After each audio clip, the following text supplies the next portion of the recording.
நமது மனதில் உள்ள பிரச்சனைகளை குறைக்க மன அமைதியை தேடி செல்லும் இடங்களே திருவண்ணாமலை பர்வதமலை, சதுரகிரி மலை, கொல்லிமலை. இவ்வாறு மலைகளில் உள்ள சிவன் கோவில்களுக்கு சென்று நாம் நமது மன அமைதியை தேடிக்கொண்டிருக்கையில் இந்த சிவனிற்கே மன அமைதி வேண்டும் என்று வந்த இடம்தான் வெள்ளியங்கிரி மலை.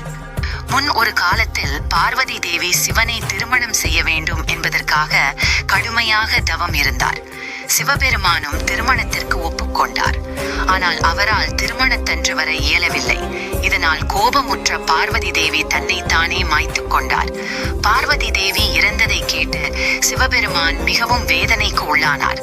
அவர் மன அமைதியை தேடி வந்த இடமே இந்த வெள்ளியங்கிரி மலையாகும். இதனால் இங்கு வரும் பக்தர்களுக்கும் மன அமைதி கிடைக்கும் என்று ஒரு நம்பிக்கை உண்டு.